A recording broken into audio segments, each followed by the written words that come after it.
కడప జిల్లా సహకార మార్కెటింగ్ సంఘం జనరల్ బాడీ సమావేశం జరిగింది. ఈ సమావేశంలో చైర్మన్ జయప్రకాష్ మాట్లాడుతూ గత జనరల్ బాడీ మీటింగ్లో 6 లక్షలు బెనిఫిట్ చూపించగా, ఈ బాడీ మీటింగ్లో 57 లక్షల ఆదాయం చూపించడం జరిగిందన్నారు. గత ప్రభుత్వంలోని బకాయిలు పౌర సరఫరాల శాఖ మంత్రినాదెండ్ల మనోహర్ చేసిన రిక్వెస్ట్కు 60 లక్ష రూపాయలు విడుదల చేశారన్నారు. దీంతో మా సహకార సంఘం మంచి ఆదాయాన్ని పొందిందన్నారు.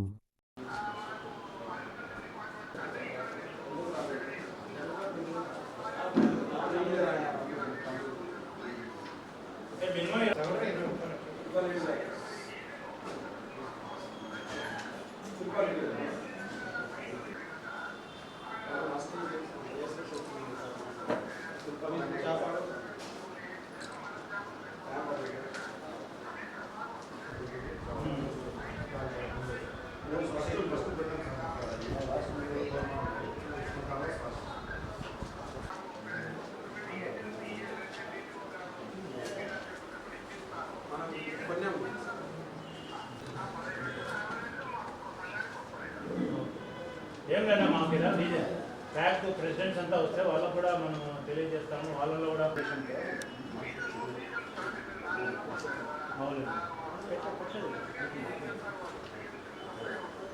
చేస్తున్నాం ఇక్కడ మనం చేస్తున్నాం.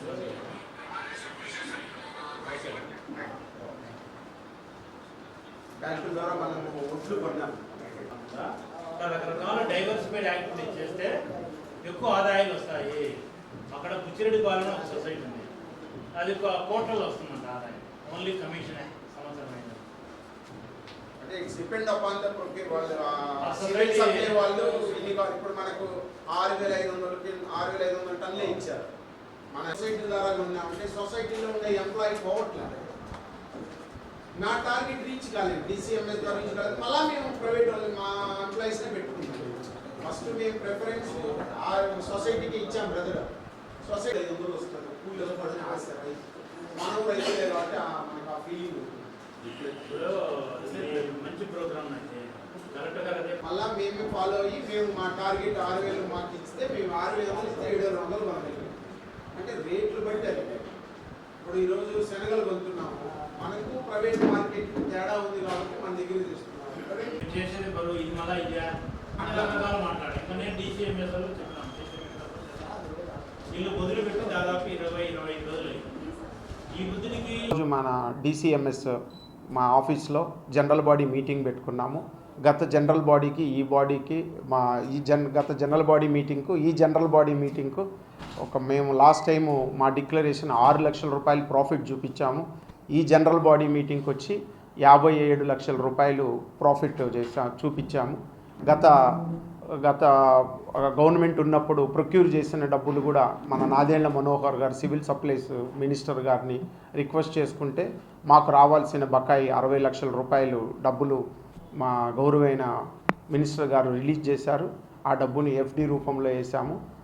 గత టైంలో ప్రొక్యూర్మెంట్ పెద్దగా ఉండేది కాదు. డిసిఎంఎస్ మార్కెట్ వాళ్ళు వచ్చి మాకు సివిల్ సప్లైస్ వాళ్ళు వచ్చి వీళ్ళు ఎరువులు ఇచ్చేవాళ్ళు కాదు. గత 6 సంవత్సరాల నుంచి కడప జిల్లాలో డిసిఎంఎస్ ద్వారా ఒక యూరియా లారీ కూడా రాలేదు. నేను యాజ్ ఏ చైర్మన్ అయిన తర్వాత మా గవర్నమెంట్ సహకారము కలెక్టర్ గారు జేడీ గారు లాస్ట్ టైం మాకు వచ్చి ఒక 50 లారీలు సప్లై చేశారు. దాని రూపంలో కూడా మా సొసైటీకి 1 లక్ష రూపాయలు ఆదాయం చేకూరింది. అదిగాక మేము రైతులకు సర్వీస్ చేయగలిగాం, టయానికి యూరియా రైతులకు అందిగలిగాము. మళ్ళా ప్యాడీ ప్రొక్యూర్మెంట్ మాకు 6,000 టన్నులు టార్గెట్ ఇచ్చారు, మేము 7,200 టన్నులు మా డిసిఎంఎస్ ద్వారా కొనగలిగాము. అది కూడా ఫస్ట్లో జీపీఎస్ లారీలు లేక ఆ గవర్నమెంట్ స్ట్రిక్ట్ రూల్స్ పాటించింది. ఆ రూల్స్ ప్రకారం మనం నడవాలి కాబట్టి జీపీఎస్ లారీలు కొరత వల్ల కొంచెం లేట్ అయినా మేము 7,200 టన్నులు ప్రొక్యూర్మెంట్ చేయగలిగాము. ఇప్పుడు మన గవర్నమెంట్ వచ్చి శనగలు ప్రొక్యూర్మెంట్ డిసిఎంఎస్ ద్వారా మాకు అవకాశం కల్పించారు కలెక్టర్ గారు అయ్యి. దాన్ని మేము 18,000 టన్నులు మాకు టార్గెట్ ఇచ్చారు. మేము ఆల్రెడీ 14,600 టన్నులు మేము ప్రొక్యూర్ చేశాము. రైతులకు జమ్మల మడుగు కానీ ప్రొద్దుటూరు ఎర్రగుంట్ల వచ్చిన రైతులు ఎండకు మేము వచ్చిన వాళ్ళకు మజ్జిగ ఇస్తున్నాం, భోజనాలు పెడుతున్నాం. మా సొసైటీ వాళ్ళు మా ప్రొక్యూర్మెంట్ సెంటర్లో మేము రైతులకు లంచ్ కూడా అరేంజ్ చేసి ఈవినింగ్ స్నాక్స్ కూడా ఇచ్చి పంపిస్తూ ఉన్నాము.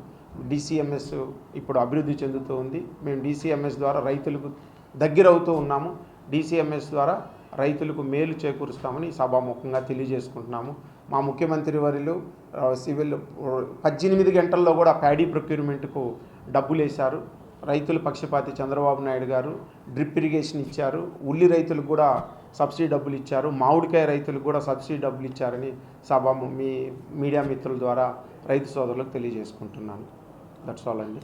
క్రాప్ ప్రొడక్షన్ జిల్లా వ్యాప్తంగా డేటా ఉందండి ఇక్కడ ప్యాడీ ఎంత ఉందనేది ఇక్కడ ప్యాడీ నాకు లేదు. శనగల మటుకు 2,51,000 యాక్చువల్గా quintal. To be frankly Kadapa జిల్లాలో శనగల ప్రొడక్షన్ ఈసారి క్రాప్ ఎంత వచ్చింది మీరు ప్రొక్యూర్మెంట్ చేసి 10% కూడా ఇంతవరకు లేదండి. అవును, అంటే మాకు ఇచ్చింది 18,000 టన్నులు చేయమన్నారు. రైతులు చాలా ఇబ్బందులు పడుతున్నారు. అంటే మీకొకటి తమకు దృష్టికి తేవాల్సింది, మా ప్రభుత్వం చేసిన గొప్పతనం ఏంటంటే ఒకప్పుడు ఎకరాకు 2 క్వింటాలు 3 క్వింటాలు 4 క్వింటాలు ఇచ్చారు. ఈసారి ప్రొక్యూర్మెంట్ వచ్చి 11 క్వింటాల వరకు పర్మిషన్ ఇచ్చారు. అది చాలా గొప్ప విషయం. 11 క్వింటాల నుంచి 12 క్వింటాలు పర్ ఎకర్కి ఇచ్చారు. దానివల్ల రైతులకు ఎంతో మేము సేవ చేయగలిగారు. ప్రభుత్వం కూడా ప్రొక్యూర్ చేయగలిగారు. గతంలో డిసిఎంఎస్ దగ్గర ఈచ్ అండ్ ఎవ్రీ డేటా ఉండేది అనమాట. ఎవ్రీ 6 months ప్రొక్యూర్మెంట్ ఎంత ఉంది, ప్యాడీ ప్రొడక్షన్ ఎంత ఉంది, ఆ డేటా ప్రెజెంట్ మీరు సేకరించడం. అవును, లేదండి. అది మేము ఓన్లీ ఇది శనగల వరకే చేసాం. వీరు 1 by 1 గత ఉన్న చైర్మన్లు ఇక్కడ పాస్ట్ టైం ఉన్న వాళ్ళంతా కానీ ఆఫీస్ కానీ క్యాబిన్ కానీ సిస్టమేటిక్ లేదు. రెంటల్ వచ్చి గత ఉన్నప్పటికీ నేను ఛార్జ్ తీసుకున్నప్పటికీ రెంటల్ వచ్చి నేను 80,000 రూపాయలు పెంచగలిగాను మంత్లీ ఆదాయం. మా సొసైటీలో ఇంకా అన్నీ క్లీన్ చేసుకొని అంటే వ్యవస్థలన్నీ స్టడీ చేయడానికి కొన్ని రోజులు వెళ్తే నెక్స్ట్ జనరల్ బాడీ మీటింగ్కు ఫుల్ ఫ్లెడ్జెడ్గా మనము రైతులకు అందుబాటులో ఉంటామని మీ సభకు తెలియజేస్తాం. కట్ ఆఫ్ డే ఎప్పుడు పెట్టుకున్నారు, ఎంతవరకు చేయగలరు? మేము 18,000 మాకు అయిపోయినాక మళ్ళా ప్రభుత్వం కొనమంటే కొంది. ఇంకొకటి నాఫెడ్ ద్వారా కూడా మేము కొనదలుచుకున్నాం. నాఫెడ్ ద్వారా కూడా దానికి కూడా ఒక 6,000-7,000 టన్నులు కొనతామని మేము అనుకుంటున్నాం. 18,000 టన్నులకు గాను 14,600 కొన్నాము. We're planning to procure for another 2,000 tons for NAFED. నాఫెడ్కి కూడా మేము కొంటున్నాం. ఇప్పటికి మేము వచ్చి 450 టన్నులే కొన్నాం. నాఫెడ్కి కూడా కొనబోతాము. అంటే పరిస్థితి లేదంటే మాకు పైన నుంచి పర్మిషన్ వచ్చినప్పుడే మేము యాక్టివ్ కావాలా. వాళ్ళు వచ్చి కలెక్టర్ గారు వచ్చి మార్కెట్కి ఇచ్చి మళ్ళీ మేము రంగంలోకి దిగాల. మేము దిగి మేము అందరినీ మా ప్యాక్లోని అందరినీ చేసుకొని రైతులకు అందుబాటులో ఉన్నాం. మేము ఒక్క విషయం అయితే చెప్పగలుగుతాం, డబ్బులు కరెక్ట్గా ఇవ్వగలుగుతున్నాం. కొన్ని చిన్న చిన్న అవాంతరాలు జరిగిన అన్ని సెటరేట్ చేసుకున్నాం. వీఆర్ డిసిఎంఎస్ రైతులకు చాలా దగ్గరగా అటాచ్మెంట్ అయ్యిందండి. మరి